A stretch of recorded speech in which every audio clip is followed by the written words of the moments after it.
I want to start with the hardest problem in business. It's not the pricing, it's not the funnel, it's not which platform that you post to. It's the gap between the person selling a product and the person who actually needs it.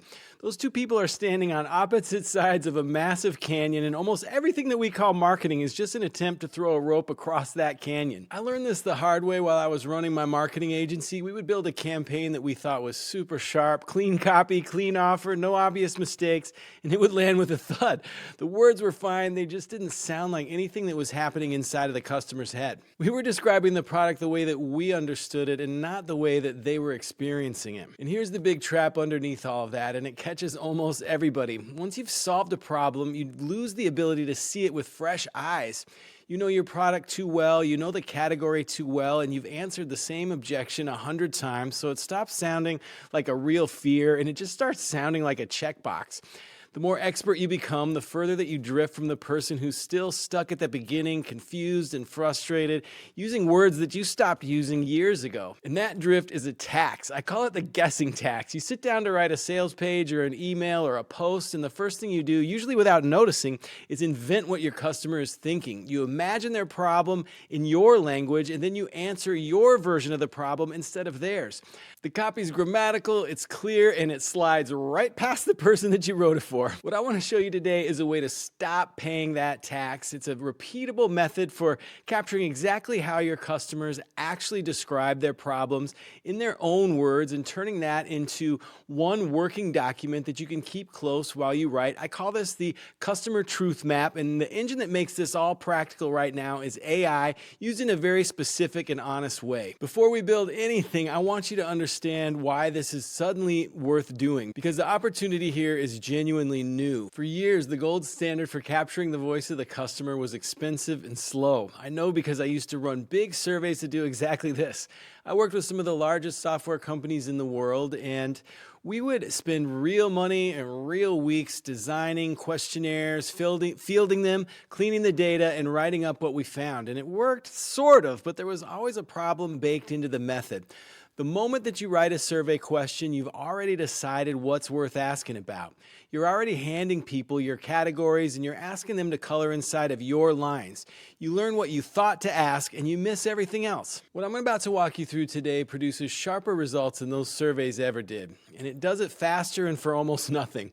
The reason it works better is simple. Instead of asking people to react to your questions, you go listen to them talk. This is the one-star review written at midnight, the frustrated thread in a forum, and an offhanded comment made when the customer didn't feel like they were under a microscope. The reason that this is possible now is that AI is very good at one specific job, taking large, messy piles of human language and organizing it into something that you can actually use. Not inventing it, organizing it. Hold on to that distinction because that's the whole game. The customer's words are the gold, and the AI is the tool that helps you sort through all of the different pebbles and rocks to find that gold faster than ever before.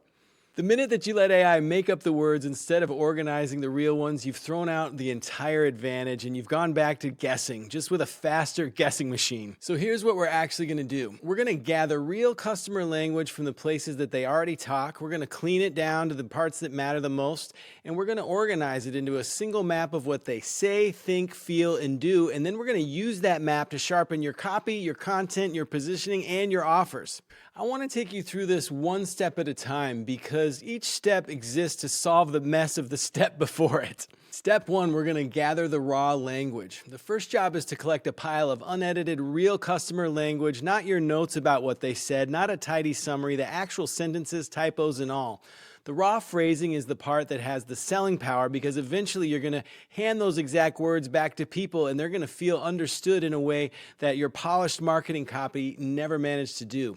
So where do you find it? Two places. The first is the open internet, the subreddits, the forums, the review sites, the comment sections where your specific customer complains and asks questions and celebrates wins. The number one best tool for this is NotebookLM because for some reason it can access Reddit and some of these other forum sites a lot better than any other AI tool. Simply tell your favorite AI tool who your customer is, what problem you're researching, and ask it to list the specific communities where that person talks openly. You can then pull those links into NotebookLM and begin to pull all of that information into a notebook where you can start to parse the actual language that your customers are using. Another place you can go is the one that most people forget, and this is often your richest. This is your past conversations, your sales call transcripts, support emails, DMs, posts, reviews of your product and competitors' product. That's the customer talking directly about your specific space. So whatever source material that you use, whether it's NotebookLM scraping Reddit or you're mining your different sales calls and DMs for the exact customer language, the thing is you want to make sure not to summarize that stuff, but to keep it in the exact language that your customers are using. So here's the problem. What you've just gathered is mostly garbage. Community text is full of jokes, tangents, arguments, and thanks for sharing, and people going off topic, but buried inside of that are a few sentences that actually reveal what your customer thinks and fears and wants. If you tried to work from that raw pile, you'd quickly drown in all of that noise. So the next step is to separate the signal from that without you losing the original wording. This is a perfect task at AI. You feed it a chunk of that raw conversation, a few thousand words at a time, and you ask it to pull out the sentences that reveal a thought, a feeling, an action, or an experience. You're looking for pain points, desired outcomes, emotional reactions, and you give it one rule that matters more than all the others. Return these sentences word for word. Do not paraphrase, do not fix the grammar, do not summarize. That single rule is the whole point. So if you ever notice it summarizing instead of quoting, stop it and remind it to give you the raw sentences. Run that across all your chunks, collect the results into one running list. Now you have a clean document of nothing but these real signal-rich customer sentences. And this is great, but it's still a bit of a mess. So step 3 here is we got to build the map, because a long list of true sentences is not yet useful. We want to take that pile and make it a better pile so that you can see the patterns in it, so that you can find the structure and find where this map of your customer's brain is. The structure that I use comes from a tool that's worth knowing by name. This is the all-powerful empathy map created by Dave Gray and his team back in the mid-2000s. The idea is to organize what you know about a person into a few human categories instead of a flat list. Here are the categories. Say, these are the things that they state out loud. Think, these are the beliefs that they imply but they don't say directly. Feel, these are the emotions, the frustrations, the hopes, and the fears. And do, these are the actions and behaviors that they describe.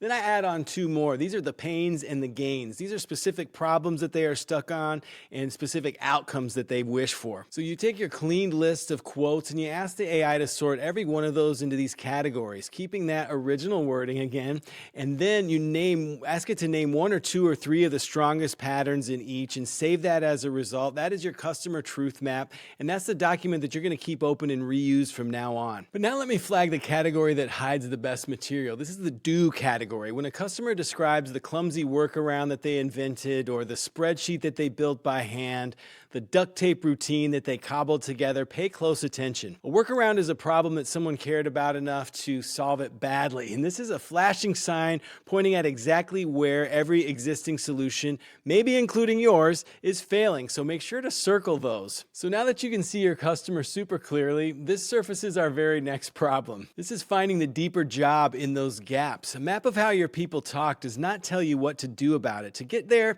you've got to dig underneath those complaints and you've got to find the empty space where nobody is serving them well. 2 moves here. The first move, use a framework called jobs to be done. The core idea is that people do not really want your product. They hire it to make some progress in their life, or the product is just a means to an end. So the complaint rarely is the real story. Underneath every pain is a job that they're trying to get done. Take the pains from your pain map and ask the AI to rewrite each one as a job. Shape this when the solution happens. I just want to do this so that I can achieve this outcome. Here's why this matters. The job points at the outcome, and the outcome is where the bigger ideas live. The second move here is to map the gaps. So line up each pain against the job, against what people currently do about it, including your competitors and their own DIY workarounds, and look for where the current fixes fall short. Ask the AI to build a simple comparison, the pain, the current fix, and the gap where that fix frustrates them and leaves them wanting.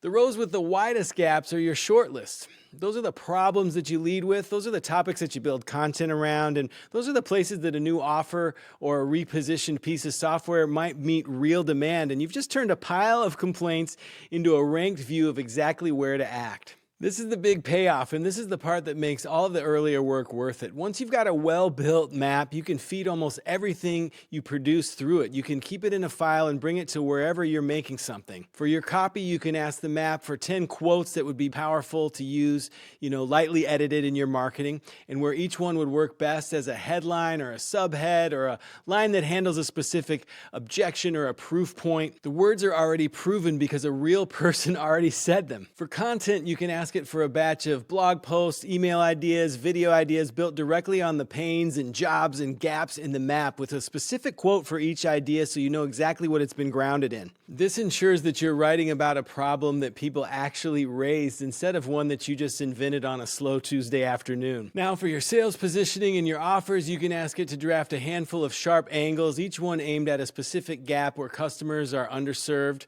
You can ask it where you can adjust or extend that offer to close the gap that those people clearly care about. Everything I just described is the AI reorganizing your customers' real words into the shape that you need, and that's what it does reliably well. The reason that the output of this process sounds like your customer instead of sounding just like this AI voice is that the AI isn't inventing anything. It's handing you back your customer's own voice in an organized way. Keep it on that job and it's going to work remarkably well. And ask it to make things up and you're going to be in pretty big trouble. Now I want to close with the part that most people are not even thinking about, and it's probably the part that matters the most right now, that this is not a one-time exercise. The way people that are describing their problems is moving super fast at the moment. All these new tools are changing what people expect and these new pressures are changing what they fear. So that phrase that worked and converted well in January can sound super dated by summer. So a static brand voice document written once and then filed away can't keep up with that. A customer truth map that you can continuously refresh is the only way to keep your edge in this climate that's changing so quickly. So build a light habit around maybe once a quarter, spending a short session pulling recent quotes from one or two of your best sources and adding those to the map. You're watching for new phrasing, new worries, new wishes that were not there before. Once or twice a year or whenever something big shifts in your market, do a deeper rebuild on fresh material and compare that new map to the old one. The things that change themselves are a signal, and that's a quiet readout of where your customer's world is and what's moving and what is exactly the kind of insight that your competitors are not tracking. So keep a dated note on top of where the map shifted and what you added last so that over time this log becomes its own asset. A map that you refresh is worth 10 times the map that you build once and forget. So that is the customer truth map. You gather the real words from where your customers are already talking. You clean out the noise. You organize what's left into the map of what they say, think, feel, and do with their pains and gains laid out plainly. And then you want to dig underneath for the deeper job and the widest gaps. And then you keep that map close while you write everything else. And this closes that canyon that I spoke about at the beginning of all this between the person selling and the person who needs it. And it gets you past that curse of your own expertise because you're no longer writing from inside your head, you're writing from inside theirs. And if you want to go deeper on this listening skill that's behind all this, there's one book that I'd put in your hands. It's called The Mom Test by Rob Fitzpatrick. It's short and it'll teach you how to get the honest answers out of people instead of the flattering, useless ones. And if you only read one thing after this, that's it. So start small, pick one customer, pick one problem, pick one community, pull 50 real sentences this week and build your first map. I promise you'll hear something that you've been getting wrong in your own words that you never would have picked out yourself. And that's the whole point of doing this exercise. Once you pulled this map together, it's time to build out projects from it. I've got a video all about using Claude for that. There's a link to it right here. I'll see you over there. Make your dreams come true.